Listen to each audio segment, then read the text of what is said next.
साथियों, आज बात करते हैं धर्म क्या है ये- और धर्म में अंतर क्या है। ये लंबा विषय है, इसमें लंबा समय भी लगेगा, इसलिए इसके कई वीडियो बनाने पड़ेंगे। तो आज बात करते हैं कि धर्म क्या है। धर्म को समझने के लिए इसको 3 खंडों में विभक्त करेंगे, तब समझ में आएगा। पहला खंड हम धर्म का करते हैं, तो पहले खंड में क्या पाते हैं कि नंबर 1, धर्म एक अस्पष्ट शब्द है जिसका कोई निश्चित अर्थ नहीं है। अस्पष्ट है और न इसका कोई निश्चित अर्थ है। बिंदु नंबर 2, यह ऐसा शब्द है जिसके अनेक अर्थ है, एक अर्थ नहीं, अनेक अर्थ हैं इसके। नंबर 3 कहता है, ये आपको समझ में आ जाएगा कि अनेक अर्थ कैसे हैं, आगे आपको समझ में आएगा। बिंदु नंबर 3 में है, इसके कारण है कि धर्म बहुत सी अवस्थाओं से होकर गुजरा है। हर अवस्था में ये धारणा धर्म कहलाती है। यद्यपि एक अवस्था में इस धारणा का वही अर्थ नहीं था जो बीती अवस्था में था, अथवा आने वाली अवस्था समय में होने वाला है। मतलब क्लियर है? इसका अर्थ ये नंबर 3 जो कहता है, इसका अर्थ यह है कि धर्म बहुत सी अवस्थाओं से होकर गुजरा है और गुजर रहा है, आगे भी गुजरेगा। और हर अवस्था में ये धारणा जो बनती है वो धर्म कहलाती है। यद्यपि इस अवस्था में एक धारणा का सही अर्थ नहीं था, हर धारणा में अर्थ बदल जाता है, इसलिए उसे सही जो बीती अवस्था में था, यानी जो बीती अवस्था में धर्म की धारणा थी, अवधारणा थी, वो आज नहीं है, और जो आज है वो आने वाली अवस्था में नहीं रहेगा, नहीं होगा। साथियों, चौथा पॉइंट में है, धर्म की संकल्पना कभी निश्चित नहीं रही है। यानी धर्म की एक संकल्पना, एक विचार बना लिया गया, वैसे ही रहा हो तो ऐसा नहीं, परिवर्तनशील है। इसलिए आगे 5वां बिंदु में कहते हैं, यह समय समय पर बदलती चली आ रही है। धर्म की धारणा जो है समय समय पर बदलती चली आ रही है। कैसे? 6वां बिंदु क्लियर कर रहा है, एक समय था जब बिजली, वर्षा और बाढ़ जैसी घटनाओं आदि को आदिमानव की समझ से परे था। आदिमानव नहीं समझ पाता था कि ये बिजली कहाँ से कड़क रही है, बिजली कैसे गिर रही है, ये वर्षा कैसे हो रही है, ये बाढ़ क्यों आ जा रही है, ये आदमी नहीं समझ पा रहा था। और ऐसी घटनाओं को रोकने के लिए, उन पर काबू पाने के लिए जो टोना टुटका किया जाता था उसे जादू कहते थे। उसे क्या कहते थे? उसे जादू कहते थे। तो धर्म पहले जादू कहलाया, इसलिए धर्म को जादू समझे जाना लगा। ये पहला चरण धर्म का है कि धर्म जो बाढ़, आंधी, तूफान, बिजली आज चीजों को मानव नहीं समझ पाया, और इनको रोकने के लिए जादू टोना टुटका किए गए, उसे लोग जादू कहने लगे। इसलिए धर्म ने पहला रूप जो धारण किया हुआ वो जादू कहलाया। अब आते हैं कि दूसरा रूप, दूसरे खंड में दूसरा रूप धर्म क्या धारण करता है, क्या लोग समझने लगते हैं उस विषय में। इसका बिंदु नंबर 1 ये है, सब धर्म में सब धर्म के विकास में दूसरा चरण आता है। यानी जब धर्म का विकास का दूसरा चरण आता है, इस चरण में धर्म का अर्थ आदमी के विश्वासों, धार्मिक कर्मकांडों, धर्मानुष्ठानों, प्रार्थनाओं और यज्ञ बलियों के अर्थ में समझा जाने लगा। समझे? क्या समझा जाने लगा?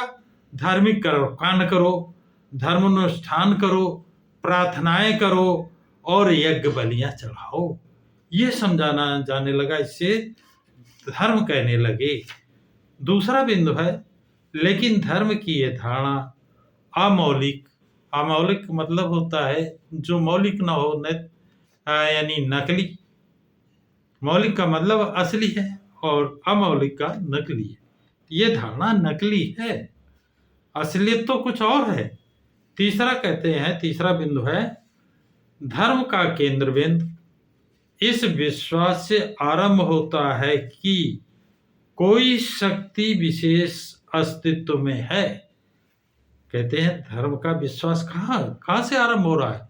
वो कहता है कोई शक्ति है जो इन सब चीजों का निर्माण करती है, जिसके कारण सभी घटनाएं घटती हैं। एक शक्ति है जिसके कारण घटनाएं घटती हैं। बिजली गिरती है, बिजली कड़कती है, पानी बरसता है, बाढ़ आती है, तूफान आता है। ये इसके लिए कोई शक्ति है और वही शक्ति ये सारी घटनाएं करती है, और जिसे आदिमानव नहीं समझ पाया है। आगे ये भी कहते हैं इस शक्ति को, इन घटनाओं को अभी आदिमानव नहीं समझ पाया है और न उसे समझ पाया है। इस अवस्था से पहुंचने पर, जब इस अवस्था में पहुंच गए कि एक कोई अस्तित्व है, तो जादू का जो माना गया था धर्म को पहले, वो अस्तित्व उसका खत्म हो गया। जादू का अस्तित्व खत्म हो गया, क्योंकि अब उसने ईश्वर का रूप, एक शक्ति का रूप धारण कर लिया है। शक्ति का अब पांचवा पॉइंट कहता है इसी में कि आरंभ में ये शक्ति अपकारी थी। आरंभ में, प्रारंभ में नुकसानकारी थी। बिजली गिर जाती थी, आदमी मर जाते थे, पेड़ सूख जाता था, जानवर मर जाता था। बरसात में इतनी बाढ़ आ जाती थी कि आदमी उस बाढ़ में बह जाता था, सामान बह जाता था, जानवर पशु पंछी बह जाते थे। अब कहते हैं ये अपकारी थी। प्रारंभ में ये शक्ति अपकारी थी, किंतु बाद में ये माना जाने लगा कि यह परोपकारी भी हो सकती है।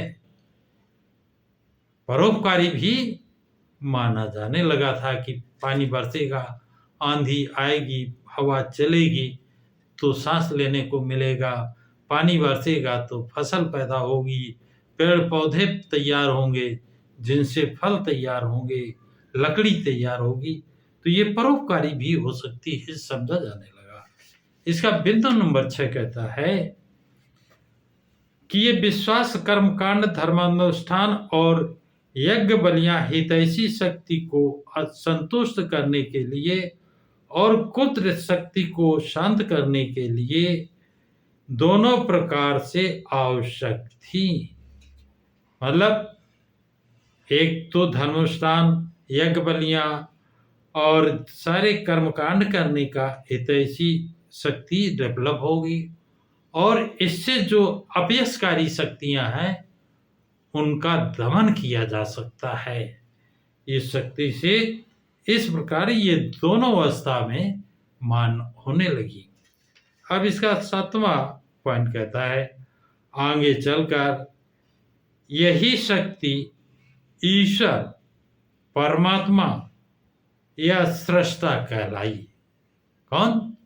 जो शक्ति बाढ़ ला रही है, बिजली चमका रही है, वर्षा हो रही है, तो और यज्ञ बलियां उसको खुश करने के लिए की जा रही हैं, अनुष्ठान किए जा रहे हैं, धर्म कांड किए जा रहे हैं, तो इस शक्ति को, जिस शक्ति को खुश करने के लिए किया जा रहा है, उसका नाम दिया गया कि ईश्वर है। अब दूसरी अवस्था धर्म किस में पहुंच गया कि धर्म को ईश्वर मानने लगे। पहले में क्या माना था? जादू। और दूसरे अवस्था में उसको ईश्वर मानने लगे। अब इसका तीसरा जो स्वरूप है, तीसरा है, तो वो क्या है? धर्म का तीसरा स्वरूप, बिंदु नंबर 1। तब धर्म का तीसरा चरण आया जब ये माना जाने लगा कि ईश्वर ने इस संसार की ओर आदमी की उत्पत्ति की है। क्या माने जाने लगा कि ईश्वर ने ही इस संसार में आदमी की उत्पत्ति की है। इसका दूसरा बिंदु है, इसके बाद धर्म का ये विश्वास पैदा हुआ कि हर आदमी की देह में एक आत्मा है और वो आत्मा नित्य है। वो आत्मा नित्य है और यही इस संसार में आदमी कर्मों के लिए ईश्वर के प्रति उत्तरदायी है। यानी पहले में क्या आया कि इस ईश्वर ने ही आदमी की उत्पत्ति की है, ईश्वर ने ही आदमी को बनाया है। इसका बिंदु नंबर खंड 3 का जो बिंदु नंबर 2 कहता है, इसके बाद धर्म में ये विश्वास पैदा हुआ कि आदमी के शरीर में, देह में एक आत्मा है और ये आत्मा नित्य है। नित्य मतलब जो हमेशा विराजमान रहती है, कभी नष्ट नहीं होती, शाश्वत है। यही इस संसार में आदमी के कर्मों के लिए ईश्वर के प्रति उत्तरदायी है। कौन? आत्मा। आत्मा किसके प्रति उत्तरदायी है? ईश्वर के प्रति उत्तरदायी है। इसी का तीसरा बिंदु है, यही संक्षेप में धर्म की धारणा के विश्वास का इतिहास है। क्या? यही संक्षेप में धर्म की धारणा का विश्वास है। बिंदु 4। अब धर्म का यही अर्थ हो गया और अब धर्म से यही भावार्थ ग्रहण किया जाता है, ईश्वर में विश्वास, आत्मा में विश्वास, ईश्वर की पूजा, गलती की दोषी आत्मा का सुधार, ईश्वर की पूजा, अनुष्ठान, बलि आदि करके ईश्वर को प्रसन्न रखना, ये ईश्वर की पहचान बन गया। ईश्वर और आत्मा, और इसके लिए तीसरे रूप में ये धर्म का भावार्थ ग्रहण किया गया कि ईश्वर में विश्वास, आत्मा में विश्वास, ईश्वर की पूजा, गलती की दोषी आत्मा का सुधार, ईश्वर की पूजा, धर्मानुष्ठान, बलि आदि करके ईश्वर को प्रसन्न करना। पहले में क्या आया? धर्म का पहला चरण रहा कि उसे जादू माना गया, दूसरे चरण में उसको ईश्वर मान लिया गया, और तीसरा चरण जो अब चल रहा है उसमें ईश्वर में विश्वास, आत्मा में विश्वास, ईश्वर और आत्मा अनित्य है, आत्मा ईश्वर के प्रति उत्तरदायी है और इसे अनुष्ठान, धार्मिक बलि वगैरह देकर उसे खुश किया जा सकता है। ऐसी धारणा प्रबल हो गई। तो साथियों, अब इसका अगला चरण अगले वीडियो में बनाएंगे। ये जानकारी आपको धर्म के विषय में जो 3 अवस्थाएं आपको बताई गई कैसी लगी, और कमेंट्स बॉक्स में ज़रूर लिखें तथा इस वीडियो को लाइक, शेयर, सब्सक्राइब ज़रूर करें।